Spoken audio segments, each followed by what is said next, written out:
आइए आगे, डेडिकेशन क्या है, समर्पण क्या है, बाइबल में है कि नहीं, समर्पण में हम किस चीज़ों को ध्यान रखना है, इन सारी बातों को हम सुनेंगे। आइए हमारे बीच में भाई विल्सन रॉड्रिक्स हमारे बीच में, आगे का समय हम उनको सौंपें और वचन की सेवकाई करें। हालेलुया, परमेश्वर के अति पवित्र नाम की महिमा हो। डेडिकेशन या समर्पण के कार्यक्रम में हैं हम। इंट्रोडक्शन आपने सुना कि मनोज और सारिका के दोनों बच्चों का समर्पण है। तो अक्सर लोगों को लगता है कि बच्चों का समर्पण है, लेकिन आगे हम चल के देखेंगे कि किसका समर्पण है। और इसके पहले मैं बताना चाहता हूँ कि समर्पण क्या नहीं है, ये जानना बहुत ज़रूरी है। एक, समर्पण बपतिस्मा नहीं है। दूसरा, समर्पण किसी बच्चे को क्रिश्चियन या मसीह बनाने का विधि नहीं है। और यहाँ पर बपतिस्मा में पानी का उपयोग होता है, यहाँ पर पानी का उपयोग नहीं होता। ये समर्पण है। समर्पण का जो शुरुआत है ये ऐसा है, माँ और पिताजी मतलब मनोज और सारिका खुलेआम इस सभा में आकर वो परमेश्वर के ऊपर का वो विश्वास को बताना चाहता है, दिखाना चाहता है और अपने दोनों बच्चों को परमेश्वर के हाथों में सौंपना चाहता है, समर्पण करना चाहता है। उसके बारे में हम कुछ देखेंगे। और ये जो डेडिकेशन सर्विस है हम कलीसिया मिलकर हम चलाते हैं। उसका कारण ये है कि मनोज और सारिका अक्सर हमें लगता है कि दोनों बच्चों को समर्पित कर रहा है, लेकिन पहला समर्पण मनोज और सारिका का है। वो समर्पित होना है, वो अपने आप को समर्पण करना है परमेश्वर के हाथों में, और बाद में दोनों बच्चों को।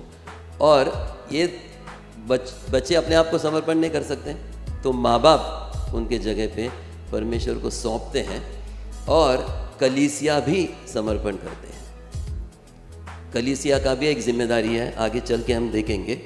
और ये समर्पण में ये दोनों जो मनोज और सारिका कुछ करते हैं, परमेश्वर को एक बड़ा थैंक यू या धन्यवाद देते हैं कि उन्होंने, परमेश्वर ने उनको ये दोनों खूबसूरत बच्चे प्रदान किए एक तोहफे के तौर पर। क्योंकि मेडिकल साइंस भी आज भी अचंभित है कि कितने करोड़ों पेशी मतलब सेल्स के एक होने से एक बच्चा हमारे सामने आता है जो हमारे समझ के परे है। और ये खूबसूरत चीज़, ये खूबसूरत बच्चे केवल परमेश्वर ही बना सकते हैं। और बहुत प्रयास चल रहा है। अब टेस्ट ट्यूब बेबी सुनते हैं, लेकिन test tube baby test tube के बाहर एक्सपेरिमेंट करने के बाद फिर उसको जाना पड़ता है कहाँ? माँ के शरीर के अंदर। तो वहाँ पर परमेश्वर तैयार करता है। आगे चल के हम उसके बारे में भी देखेंगे। और ये धन्यवाद जब परमेश्वर को देते हैं तो ये एक अपने आप को एक कमिटमेंट मतलब कटिबद्धता है कि हम इस बच्चे को परमेश्वर के भय में और परमेश्वर की राह में चलाएंगे। ऐसा कमिटमेंट नहीं कि इसको हम क्रिश्चियन बनाएंगे, लेकिन इस जीवते परमेश्वर के भय और जीवते परमेश्वर के रास्ते में चलाएंगे करके एक कमिटमेंट आज मनोज और सारिका लेना है, लेंगे। और फ़र्क क्या है कि ये डेडिकेशन में और बैप्टिज्म में मैंने शुरुआत में बताया पानी का इस्तेमाल नहीं होता। दूसरा, बच्चे अभी विश्वास नहीं कर रहे हैं, बच्चों को कुछ पता भी नहीं है कि क्या हो रहा है उनके साथ, इसलिए उन्हें मसीह बनाने का कुछ ये कार्यक्रम नहीं है, केवल परमेश्वर के हाथ में सौंपने का है। कुछ चीज़ें हम जल्दी जल्दी देखेंगे कि पहली बात तो ये दोनों बच्चे परमेश्वर की तरफ से एक गिफ्ट, एक तोहफा है। आइए भजन 127 127 उसका तीसरा वाक्य। देख, लड़के यहोवा के दिए हुए भाग हैं, गर्भ का फल उसकी ओर से प्रतिफल है। ये परमेश्वर का दिया हुआ भाग है, परमेश्वर का दिया हुआ गिफ्ट है प्रियो। और ये गिफ्ट केवल परमेश्वर ही दे सकता है। आजकल बहुत लोग यहाँ वहाँ सब जाते हैं लेने के लिए, लेकिन परमेश्वर के हाथ में है ये कंट्रोल। सारे सेल्स कैसा चलना है, कैसा मिलना है, कैसा दिखना है, ये सब परमेश्वर कंट्रोल करता है। और ये मनोज और सारिका का प्रार्थना का फल है, ये कलीसिया का प्रार्थना का फल है। आइए हम देखेंगे कि कैसे परमेश्वर ने प्रार्थना का उत्तर दिया। पहला समूएल उसका पहला अध्याय उसका 27वां वाक्य, फर्स्ट सैमुएल चैप्टर 1 वर्स 27। यह वही बालक है जिसके लिए मैंने प्रार्थना की थी, जिसके लिए मैंने प्रार्थना की थी, और यहोवा ने मुझे मुंह मांगा वर दिया है। और यहोवा ने मुझे मुंह मांगा वर दिया है। तो मनोज और सारिका का मुंह मांगा वर है ये इसलिए वो आज धन्यवाद भी देंगे परमेश्वर को कि उनका प्रार्थना परमेश्वर ने सुनी और यहाँ तक परमेश्वर ने ले आया। आपको पता है, और खास करके जिन्होंने यह अनुभव किया है, पता है कि बच्चे इस दुनिया में बाहर लेके आने के लिए क्या क्या कॉम्बिनेशन, परम्यूटेशन और सारे चीज़ों का जुड़ना कितना अवश्य है, और जो परमेश्वर आज तक इनको मदद किया।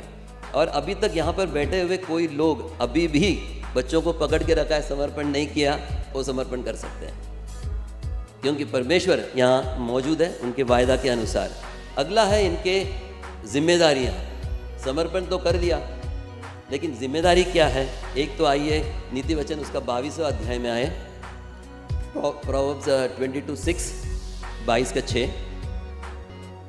लड़के को शिक्षा उसी मार्ग की दे जिसमें उसको चलना चाहिए, और वह बुढ़ापे में भी उससे न हटेगा। आमीन। कुछ साल पहले हमारे यहाँ एक बच्चा आया था, बच्चे के साथ 2 रिश्तेदार आए। तो बच्चा यहाँ वहाँ से भाग रहा है, कोई बाइक के ऊपर चढ़ रहा है, कोई स्कूटर के ऊपर। मैं बोला कृपया उसको बच्चे को रोको, चोट लग जाएगी। बोलते नहीं, हम बच्चे को कुछ नहीं कहते हैं, चोट पहुँचेगी उसके दिल को। ऐसा रवैया ठीक नहीं है। वो बच्चा है एक अनगाइडेड मिसाइल जैसा, कहीं भी जाके ठोक देगा, उसको पता नहीं। तो माँ बाप को ये जिम्मेदारी है कि वो जहाँ जाना है, कैसा चलना है, कैसा जीना है, वो बताए। और ज़रूरत हो तो मारना भी है। मारना पटक पटक के मारना नहीं है। मैं अक्सर कहता हूँ कहाँ मारना है, कहाँ नहीं मारना है, मैं अक्सर लोगों को बताता हूँ। सर पे नहीं मारना है, कान के नीचे नहीं मारना है, कान के ऊपर नहीं मारना है, झापड़ नहीं देना है, छाती पे नहीं मारना है, पीठ पे नहीं मारना है, पेट पे नहीं मारना है, केवल घुटने के नीचे मारना है, और छड़ी से मारना है। छड़ी, बेल्ट सबसे मार खाया हूं मैं, और सुधर गया। तो माँ बाप मार डालने के लिए मारते नहीं, लेकिन उनको परमेश्वर के राह में लाने के लिए। परमेश्वर का वचन अनुमति देता है, समय के अभाव में मैं उस विषय में नहीं जा रहा हूँ। और परमेश्वर का वचन उनको सिखाना है। ये जिम्मेदारी लेके चलना है जब हम कमिट करते हैं। और सबसे बड़ा, सबसे मुश्किल काम मनोज और सारिका के लिए क्या है बता सकते हैं? मैं नहीं पूछूंगा कि आपके लिए क्या है, लेकिन आप आज ये हमारे सामने है, डेडिकेशन के लिए आया है। मनोज और सारिका के लिए सबसे बड़ा दिक्कत, सबसे बड़ा चुनौती ये दोनों बच्चों के मामले में क्या है? माँ बाप, काफ़ी माँ बाप मुझे दिखाई दे रहा है। नहीं, हमारे टाइम में मोबाइल कहाँ था? हमारे टाइम में मोबाइल नहीं था। क्या है?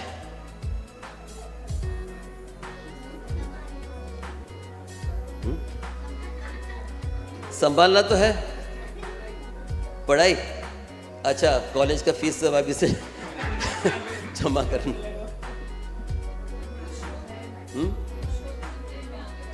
वो तो दिखाना ही है।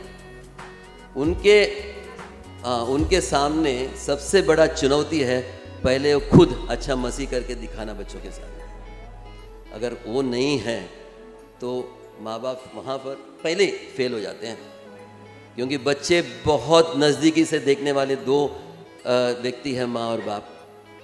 वो कैसा बात करते हैं, आपस में कैसे आदर करते हैं, दूसरों को कैसे आदर करते हैं, कलीसिया में कब आते हैं। मैं सुबह आज भी सोच रहा था कि जो गर्दी हमारे खाने के टाइम में दिखता है वो 9 बजे क्यों नहीं दिखता? वो जोश प्लेट लेके जो खड़ा रहता है, वो जोश 9 बजे क्यों नहीं दिखता अंदर घुसने के? आराम से आता है। हाँ, नहीं खाना नहीं बनता। हाँ, तो वो हम बंद करा नहीं सकते, लेकिन क्योंकि खाना परमेश्वर का देन है, हम कौन होते बंद कराने। लेकिन बच्चे देखते हैं हमारे माँ बाप कभी कलीसिया में पहुँचते हैं, वो अहमियत किसको देता है, किस चीज़ को उनको सामने रखता है, किस चीज़ के बारे में वो चिंता करते हैं, ये सारा चीज़ बच्चे देखेंगे। और ये एक चुनौती है इनके सामने, अच्छा मसीह बनकर घर के अंदर रहना। इनके सामने जो इनका सारा परवरिश इन दोनों के ऊपर निर्भर है। ये जो शिक्षा देंगे, अगर ये कलीसिया में मोबाइल देखेंगे, वो भी देखेंगे, वो ज़्यादा देखेंगे, तो हम जो भी करते हैं, हम बुरा भला कहेंगे दूसरे के बारे में, वो भी करने लगेंगे। तो ये बहुत बड़ा एक चुनौती है इनके सामने, मुश्किल की काम है। परमेश्वर इन दोनों को मदद करे और हम सब कलीसिया मिलकर इनके लिए प्रार्थना करें। और अगला है जो मैंने शुरुआत में बताया, डिसिप्लिन। इनको इनकी परवरिश में जितना अनुशासन की ज़रूरत है, जो डिसिप्लिन की ज़रूरत है, वो लाना भी इनके हाथ में है। तीसरा है चर्च। चर्च का जिम्मेदारी है ये दोनों बच्चों को देखना। आज पास्टर जोश और मैं बार बार जोशुआ को कंट्रोल कर रहा था। मैं नज़र के ज़रिए, पास्टर जोश हाथ के ज़रिए बहुत डिस्टर्ब, 2 बच्चे, और जोशुआ ज़्यादा डिस्टर्ब कर रहा था। तो ये जो चर्च का जिम्मेदारी है, मेरे जिम्मेदारी है, पास्टर ने जिम्मेदारी उठाई कि उनको कंट्रोल करें। मैंने यहाँ पर सुना है कि मेरे बच्चों को कुछ मत बोलना, ये गलत है प्रियो। मेरा बच्चों को मैं ही डांटूंगा, नहीं, चर्च का जिम्मेदारी है। चर्च के लोग चाहिए तो मार सकते हैं। मैं शुरुआत में था, मेरे बच्चों को मार भी सकते हैं, कलीसिया के मेंबर मार दो, प्रॉब्लम नहीं, डांट दो, कुछ भी उनको कह दो, लेकिन अपना पोजीशन जैसा ऐसा आप इतना भावुक मत होना कि मेरा बच्चे को मेरे सिवा कोई नहीं डांटेगा। तो क्या होगा, बच्चे बाहर जाके दूसरों से डांट खाने के लायक नहीं रहे। तो अभी रिसेंटली जो भारत में एक सोच चल रहा है कि बच्चों को हम जीतने के लिए बहुत प्रोत्साहन करते हैं, क्लास में फर्स्ट आने के लिए प्रोत्साहन करते हैं, हारने के लिए बच्चों को नहीं सिखाते हैं। इसलिए बच्चे जाके आत्महत्या करते हैं। हारना बुरी बात नहीं है, लेकिन पड़े रहना बुरी बात है। हार कर पड़े रहना, तो उनको हारना भी सिखाना है, दूसरों से डांट खाना सिखाना है। गलती नहीं है तो भी डांट खाना सिखाना। हम बच्चों से सुनते हैं, मैं क्यों सुनूं, कौन मुझे सुनाएगा, मैं गलती नहीं किया। प्रभु यीशु मसीह ने क्या गलती की कि उनके मुंह पे थूका गया, क्या गलती की कि उनको थप्पड़ मारा गया। तो हम मसीह लोग सुनना है, डांट खाना है। तो अगर तकलीफ नहीं है, अगर मेरे हमारे घर पे माँ पिताजी बोलते थे बचपन में, अगर किसी ने तुम्हें मारा तो चुपचाप आ जाना, मारना नहीं। मैंने ऐसे माँ बाप को देखा है कि तुम्हें किसी ने मारा 2 और लगा के आना, नहीं तो और तुझे मारेगा। तो ऐसा शिक्षा के बीच में हम जी रहे हैं, और आने वाले दिनों में और कठिन होता जा रहा है माहौल। और ये माँ बाप समझना चाहिए कि बच्चे अपना निजी संपत्ति नहीं है, ये परमेश्वर के तरफ से एक दान है। कलीसिया का जिम्मेदारी भी बनती है कि उसे डांटें, उसे सुधारें। और आप वो जो कमिटमेंट है, कलीसिया भी कमिटमेंट लेना है कि इन दोनों बच्चों को सही रास्ते पे लाएं, क्योंकि वो नादान है, वो नहीं जानते, बच्चे हैं, तो उनको बताना है। अगला है कि परमेश्वर को एक योजना है। हाय यिर्मयाह पहला अध्याय का 5वां वाक्य, यिर्मयाह चैप्टर 1 वर्स 5। गर्भ में रचने से पहले ही मैंने तुझ पर चित्त लगाया, और उत्पन्न होने से पहले ही मैंने तुझे अभिषेक किया। मैंने तुझे जातियों का भविष्यवक्ता ठहराया। आमीन। मैंने पहले बताया कि टेस्ट ट्यूब बेबी भी टेस्ट ट्यूब में उनका एक्सपेरिमेंट होता है, बाद में आना है किधर, बच्चे के माँ के शरीर में। तो क्यों?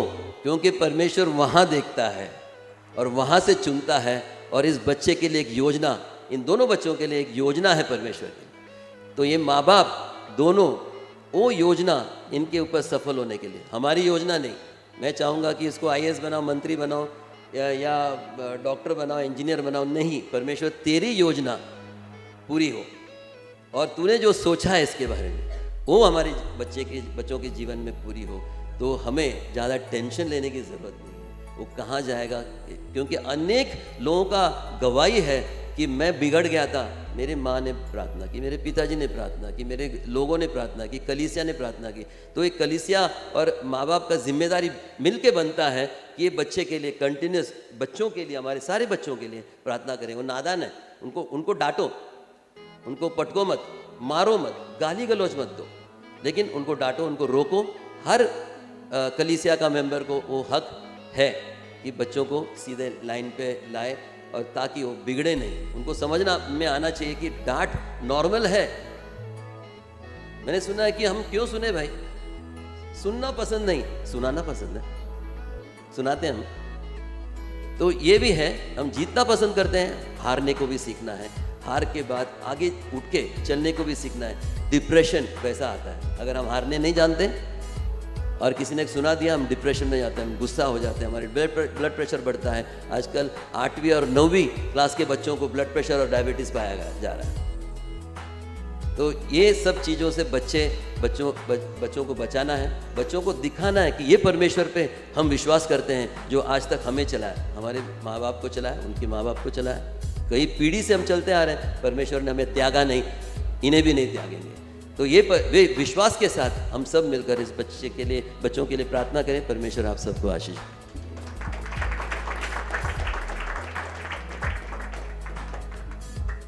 अच्छा संदेश छोटे शब्दों में।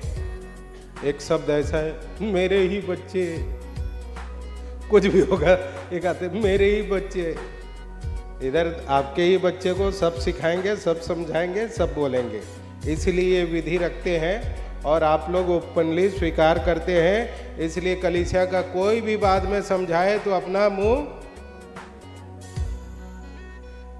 बाकी का घर पे करना, ठीक है। प्रभु आशीष दे। आइए मैं पेरेंट्स को, माता पिता को आगे बुलाना चाहता हूँ। ब्रदर मनोज हम्बीर, सिस्टर सारिका हम्बीर आगे आ जाए, दोनों बच्चों को लेकर। जितने बच्चे आपके लेकर आ जाइए। 2 बच्चे हैं लेकिन 4 के जैसे लगते हैं। प्रभु ऐसा आशीष दिया। जब ये इसको मैं फर्स्ट टाइम देखा, क्या नाम है बाद में बताता हूँ, जॉयसी को जब देखा मैं, तो मैं बोला दूसरा छोटा जोशुआ आ गया। मुझे और कुछ दिखा नहीं, सिर्फ जोशुआ दिखा। तो दोनों भाई बहन फुल मैचिंग है, एक दूसरे को मैच होते हैं और माता पिता को मैच होते हैं। और जोशुआ को दिखा मैं, जोशुआ पीछे से जब चलते हैं ना, मैं उनका दादा को देखा है। दादा बोलेगा तो दादा नहीं, दादाजी।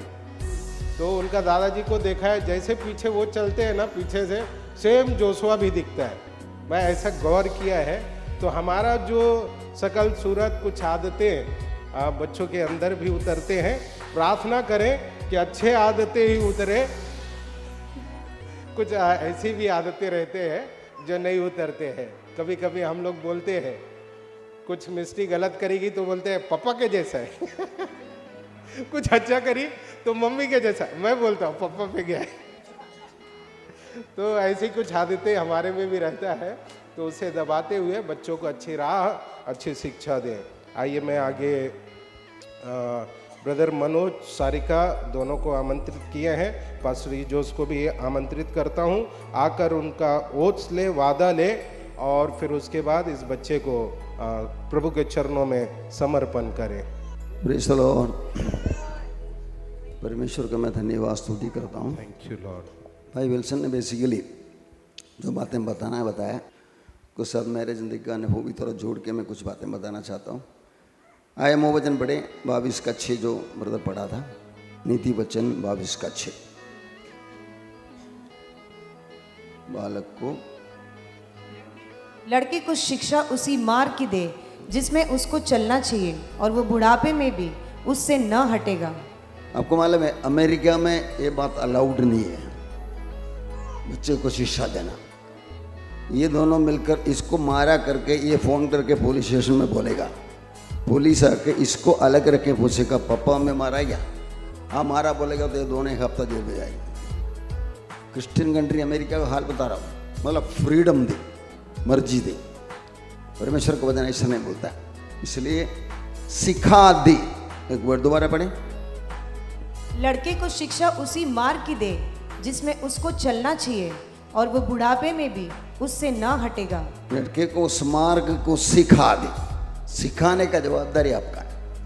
आज आप कलीसिया के सामने, परमेश्वर के सामने ये कबूल करता हो, आप उसका उल्टा बात में करेगा, ये आपको बैकफायर देगा। याद रखो ये दोनों, मतलब है आपने बोला था बड़ी बात करके। इसलिए हमें सिखाने के लिए थोड़ा दर्द भी उठाना पड़ता है। मैं मेरा जिंदगी का अनुभव बताऊंगा। मेरे बच्चे का प्राइवेट लाइफ निकालेगा तो सब कभी वो मुझे डांटा है। हम चाली में रहते थे, एक बार हीरो जेडन के भी छोटा था, बाजू में जाके 1 रुपये लेके आया। तो आज जाके 1 रुपये घर के अंदर से जाके 1 रुपये लेके मिठाई लेके आया, और आके मैं पूछी मिठाई कहाँ से मिला, मैं कहाँ से गया, पैसा कहाँ से मिला, बोलने को थोड़ा थकता था, बाद में बताया यह करके। मैंने वो मिठाई खाने को दिया, उसके बाद 1 रुपया मैंने उसके हाथ में दे दिया। तो गया गलत है, ये मानना ही पड़ेगा तुझे। लेके वो 1 रुपया लेके उसका कान पकड़ के लेके वो घर में गया और बोला, बोलो आंटी को मैंने इधर से चुराया था, आप मुझे माफ़ कर दो करके वो पैसा भी दे दिया। ये बात का मेरी बात नहीं है। अनिल में उसका रिजल्ट भी मैंने देखा। अनिल का रिजल्ट क्या देखा मालूम है? GNIT करके एक कोर्स पास करने के लिए गया था। उधर जाके बैठा, कोर्स वगैरह सब किया, लेकिन फाइनल एग्ज़ाम लिखने के टाइम ये नहीं लिखा एग्ज़ाम, इसका टीचर एग्ज़ाम लिखा, मतलब बहुत प्यार से लिख के दे दिया, इसलिए वो अच्छा मार्क भी मिला। और मैं उसको एक बायोडाटा देने के टाइम, तुझे GNIT का कोर्स लिखा नहीं क्यों? पापा मैंने वो लिखा ही नहीं, मैंने वो पास किया नहीं, काहे का लिखेंगे, मेरे हवाले में है ही नहीं। मतलब जो सत्य का बीज हम बचपन में डाला था, उसके वास्ते मुझे वो डिग्री नहीं चाहिए, मैंने लिखा ही नहीं, मैं पढ़ा ही नहीं, उसके वास्ते मुझे काम भी नहीं मिलना। इस तरह की बातें हमें करने सिखाना।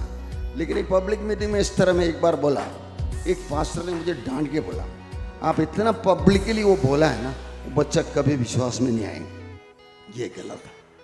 सत्य प्यार से बोलेगा, वो स्वतंत्र ही करेगा।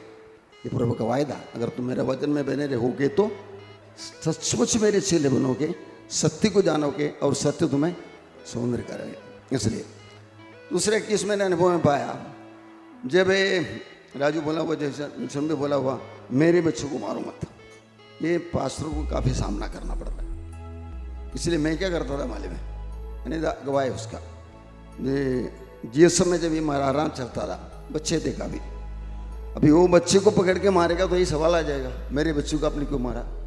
इसलिए सारे मार मैंने दोनों को देता था। इसलिए आनिदा बाकी लोगों को बोलता था, प्लीज ना कर, मत कर, पापा हमको मारेंगे, क्योंकि मैं उनको मारेगा तो जवाब सवाल आएगा। मालूम इस तरह उनको समझने दे करके बात। इसलिए बच्चे के सामने एक नमूना बनना है। आप क्या नमूना बनना है?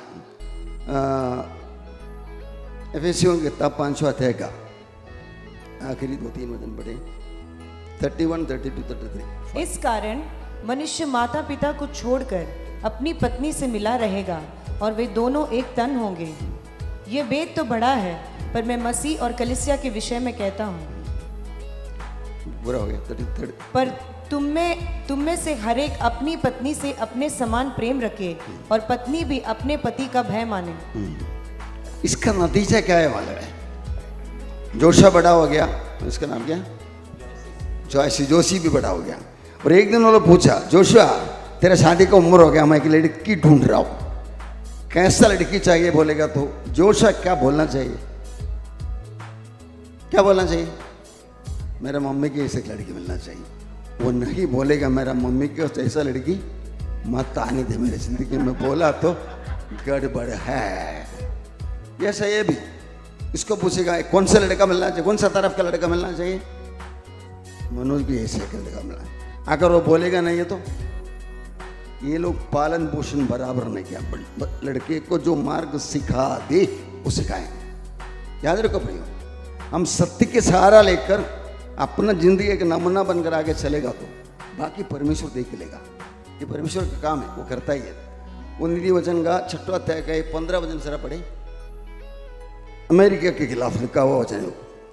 लड़के के मन में मूढ़ता की गांठ बंधी रहती है, परंतु छड़ी की ताड़ना के द्वारा वो उससे दूर की जाती है। मैं छड़ी लेके किधर मारना, कैसा मारना मेरे समझ ने बता दिया, लेकिन इसकी मन में मूर्खता गाटा हो, इसको झूठ बोलने के लिए सिखाने की कोई जरूरत नहीं है।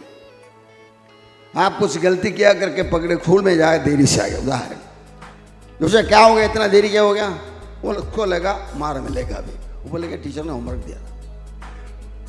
और इधर से सुबह देरी होकर स्कूल में गया, सोचो टीचर ने बोला इतना 15 मिनट देरी क्यों हो गया, पापा बीमार था। वो बीमार भी करेंगे, टीचर को बुखार भी करेंगे, कुछ भी करेंगे, मार बचना। झूठ बोलना सिखाने की कोई ज़रूरत नहीं, इसका बाप से माँ के खून से उसको मिला हो।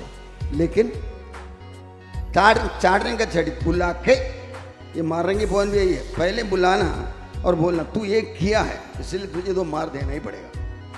तब वो सौदा करके पापा मैं दोबारा नहीं करूँगा, आप मारो मत बोलेगा तो मारेगा ना, तुम चलेगा। इसका दिल से आवाज़ आना चाहिए, ये जवाबदारी है। ताड़ने का छड़ी लेना ही है। सरकार कुछ भी बोले, एक अमेरिकन इवेंजलिस्ट ने सीधा बोला यूएस गवर्नमेंट कुछ भी बोलने दो, मैं मेरा बच्चों को मारूंगा ही मारूंगा। ये परमेश्वर का बच्चों का निश्चय होना है, नहीं है तो बच्चा बिगड़ जाएंगे और उसका जवाबदार माँ बाप देंगे। अनिल को वो दिन मैं सुधारता नहीं था तो वो GNIT का सर्टिफिकेट लोग बिंदास क्लेम करता था, अब वो करना नहीं करके उसका दिल में लाया, बचपन से उसको सिखाया।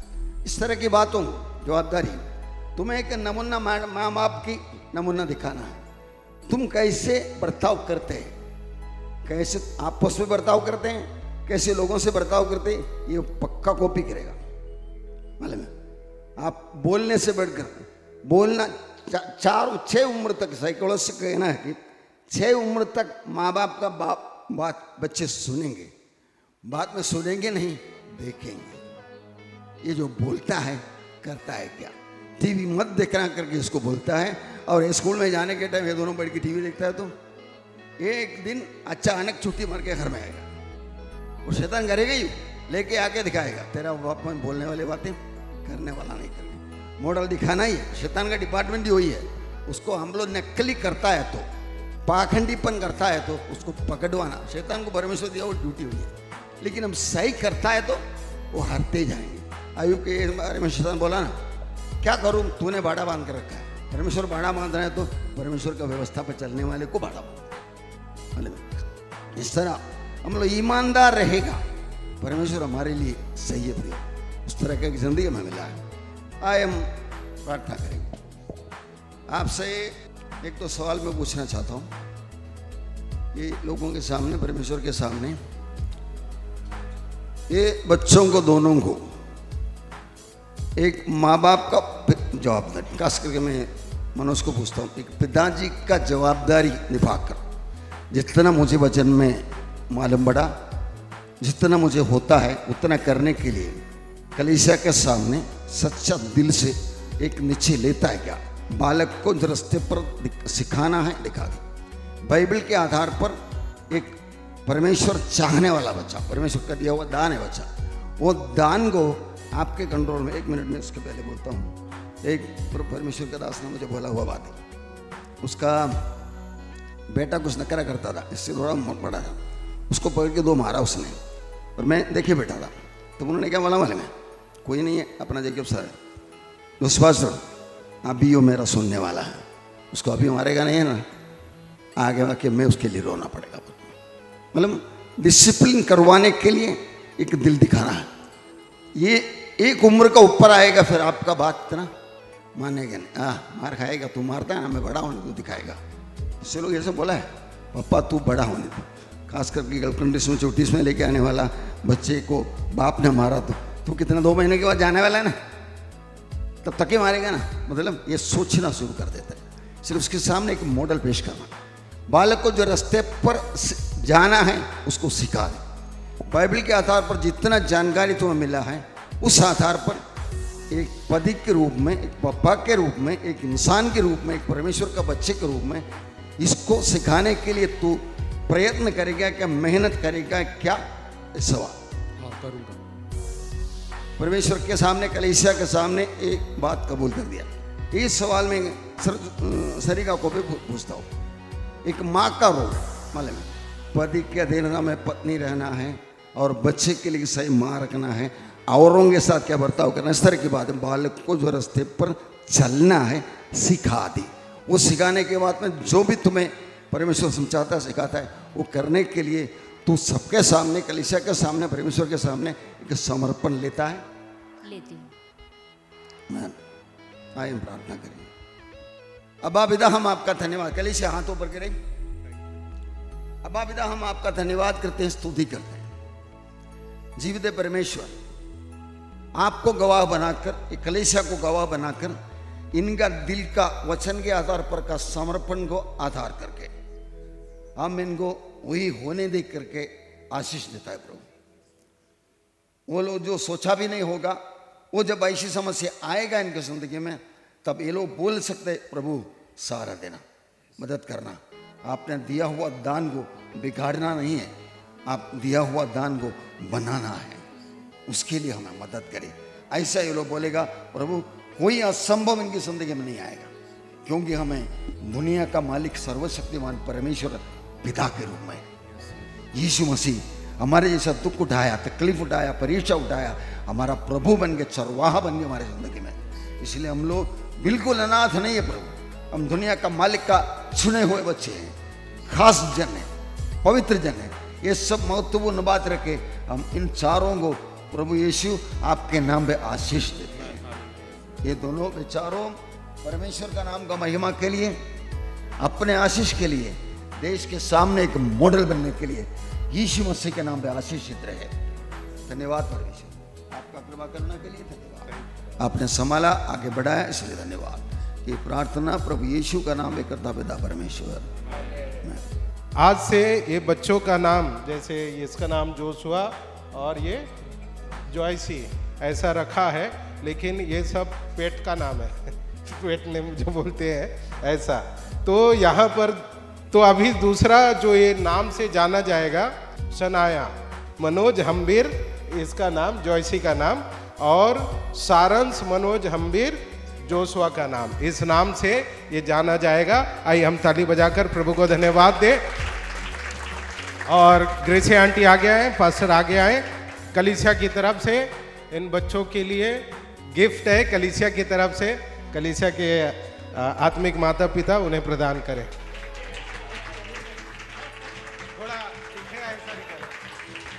एक कलीसिया की तरफ से एक भेंट है, आप उनको दें। तालियां तालियां और जोर से।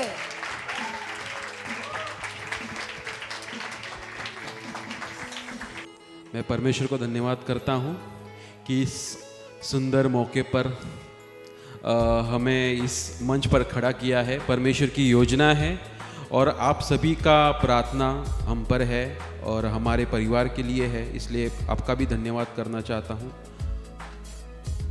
Praise the Lord. परमेश्वर को धन्यवाद कि दो अच्छे अनमोल गिफ्ट से परमेश्वर ने मुझे नवाजा। परमेश्वर के नाम को धन्यवाद। आप सबके प्यार के लिए, आपके सबकी दुआओं के लिए मैं परमेश्वर को धन्यवाद देती हूँ। और जैसे अभी प्रचार में सुना, ये बच्चे हमारे नहीं, कलीसिया के बच्चे हैं, तो आपको इनको डांटने का, चिल्लाने का पूरा अधिकार है, जैसे हमने वचन से सुना।